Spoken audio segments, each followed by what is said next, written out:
Hi there. Thanks for joining us. My name's Phil, and thanks very much for your interest in D2MS. It's an augmented drumming script for the Monome Norns platform, and we hope you have a lot of fun basically unlocking your drum kits and your MIDI controllers and allowing you to augment those percussive sounds with basically anything that can connect to MIDI. So to get us started, I thought I'd just quickly take us through what the external setup is to get the notes and the velocity information that we need into Norns. So I'm personally using mesh heads on a cheap kit that I've cut up myself. I use 2-box MIDI triggers, but you could use Roland triggers. You could also use E-drums. Or you could use a MIDI controller, drum pads, anything like that. Basically just anything that's capable of giving you a MIDI note and a velocity value would be a great thing to try it with. So in my particular setup, the piezo pickups here are sending their data over to an E-drumming module that's hidden under here. The E-drumming module is just basically there translating those piezos into a MIDI note and a velocity value, and that's what's getting sent via USB into my Norn shield, and that's basically the fundamentals of what we call an input. So an input is basically one drum surface getting brought into Norns and giving you a MIDI note and a velocity value, and that's kind of the fundamentals to then drive all the sequencers and the things that spit out MIDI within D2MS. On my particular ones, I've got sort of a rim and a head trigger in each of mine. So that means I've kind of got 8 potential playing surfaces here that I can use. But to start with, we'll just be using 4 just to kind of get us kicked off. So let's have a look at that now. This is just sort of an idea of an ideal first setup, just using the defaults that we kind of already send you with. You can change those, of course. So let me just tell you a little bit about the grid. So the way we divide our grid is using 8 contexts. So the contexts are here. So the contexts are kind of our name for pages of information. And the one that you get booted into when you first start the script is the notes context. So the notes context is made up of kind of a few different proportions. Across the top here, you've got the track lanes, which is basically where it's a sequence of up to 16 notes in the track lane that's driven by an input. And each time you hit that input, it's going to advance the track lane in its most basic form. There's other things we can do with that, but we'll start with that. So if we use our little context buttons here where we've got our 8 different contexts or pages, I'm just going to press the lower one and you can see how that updates the grid to a new context, and this particular context is the machines context. So a machine is kind of what we call sort of one of the sort of pseudo instruments that D2MS can use for sending out MIDI data. So basically up at the top here, what was the track lanes, these are now essentially MIDI channels.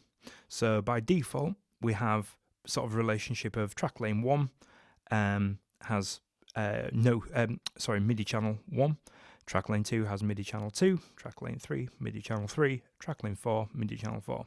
Now you can alter those at any time just by tapping them on and off. So that's me picking MIDI channel 4, for instance, on track lane 1.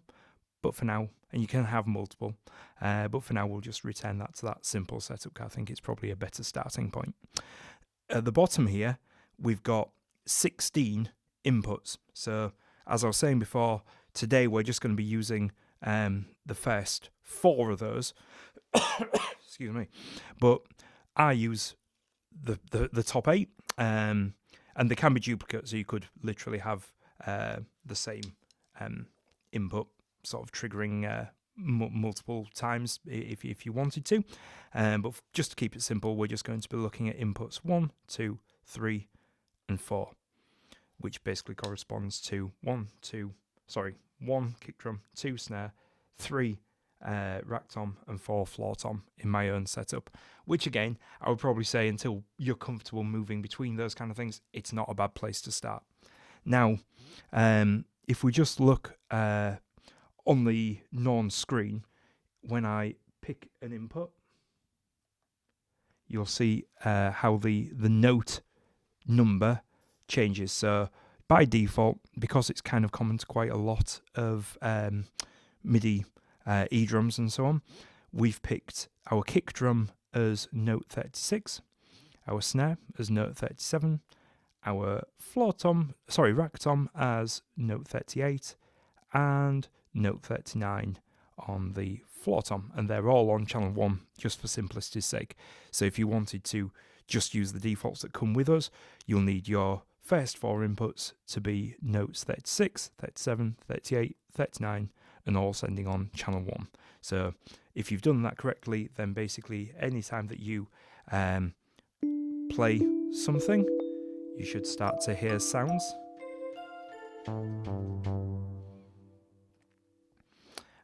So now basically we'll go back over to excuse me, I've got a little bit of a cough. We'll go back over to the notes context. You can see that those little lights have moved. So what's happening is basically every time I play an input, that input is advancing the track lane by 1 note. And the same for the kick drum with a different instrument. The same for the rack tom. And the same for the floor tom.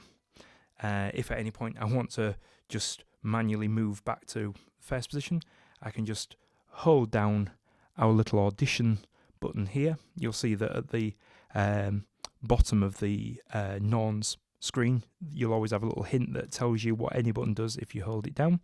We've tried to make it as sort of straightforward as possible. So if you hold down the audition button, that lets you hear what note is in any step, and it also lets you sort of move things back so you can line up sort of sequences of notes. So that's it.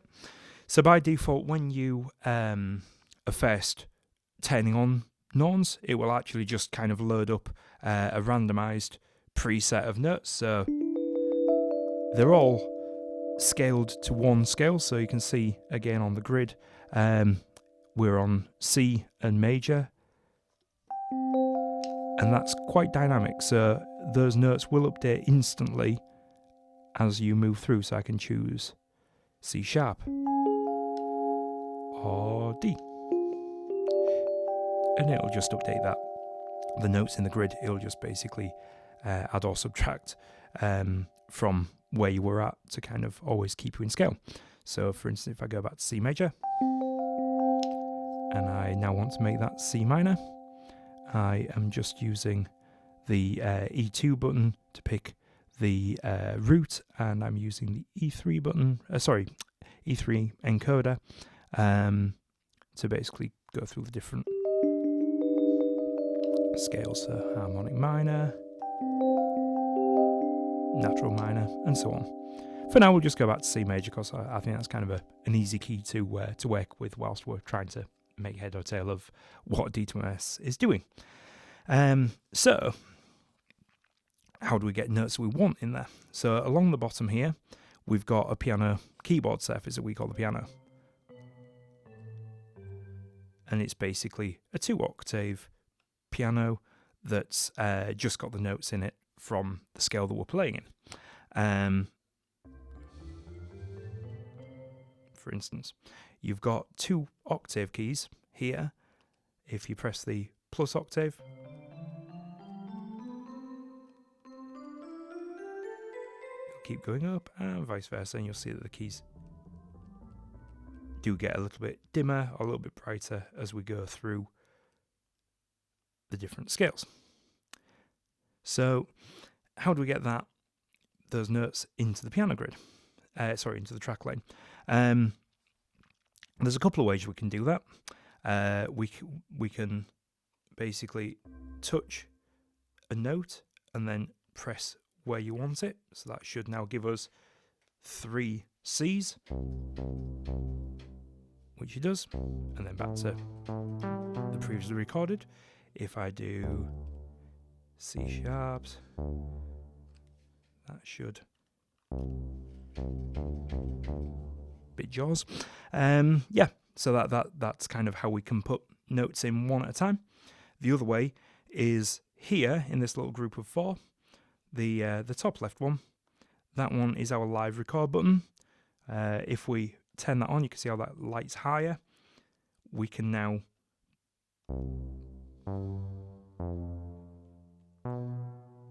basically record what we'd like to hear there, and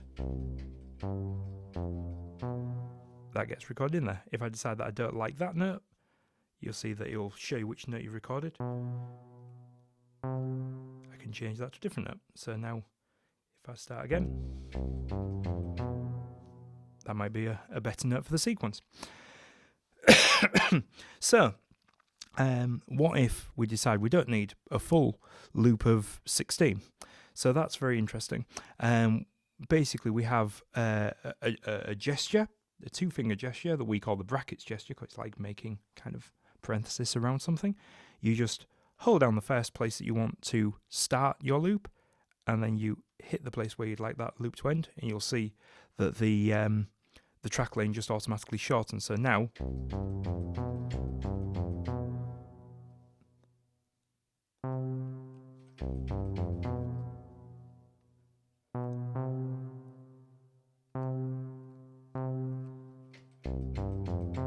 there we go. Actually, that was an interesting point in case. You'll see when you press down the note, you see where you've placed it, but actually to place it in a different place, you have to do it that way. So you have to hold the piano note first and then press the spot where you want that to go. Sorry about that. That was just like one of them little things that I've only just noticed. So that's that. If you wanted to, for instance, have those notes but to play it backwards, you could do the same by pressing first of all the sort of furthest right and then holding left, and that'll automatically trigger the reverse. So you'll notice that as I move between forward and back, this little light comes up here, and if we hold down that one, it basically says that we are inverting the direction. So we can also manually turn that on and off if we don't want to do the little parenthesis thing, just by holding that and applying it to the track lane. We do actually have some other direction options within this. So if you wanted to have ping pong, so that's basically going to hit the end and come back on itself, all you would do is hold that direction. So these are basically all direction buttons across the top here. You can hold that, which can be great for like arpeggio kind of styles. There's ping pong 2, which actually repeats the note at the end.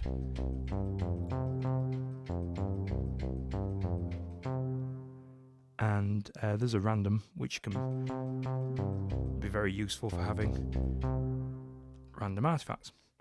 So talking about random, one of the other things that we have within our track lanes is these buttons here, which are what we call fill buttons. So what a fill button is basically allowing you to do is to automatically, rather than pick the individual notes deliberately, you can just kind of pre-fill the grid with sort of randomized notes or notes based on a particular concept. So for instance, fill ascending. I'm going to use the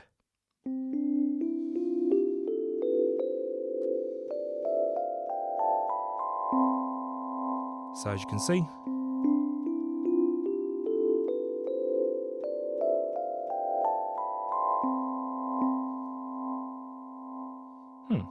just noticed a bug there. Yeah, so this will give us two sort of octaves of ascending notes.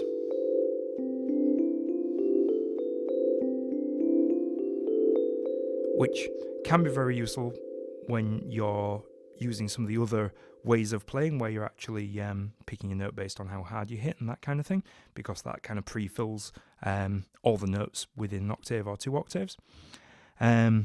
Likewise, if you wanted a descending fill, you would just hit the one below it, and again put that in the track lane.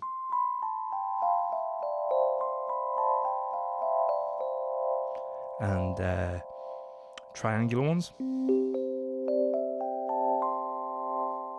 There's a lot of different fills. There's like non-sequential ones, narrow versions of that.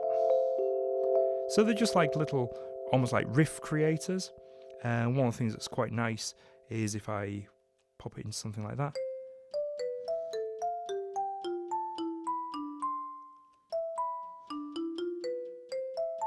And just keep.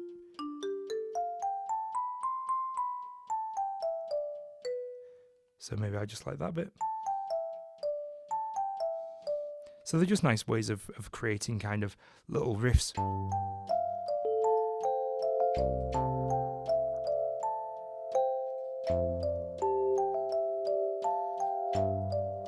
And so on.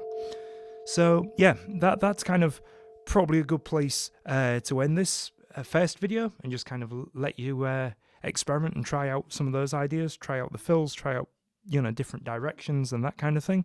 There's so much more to go.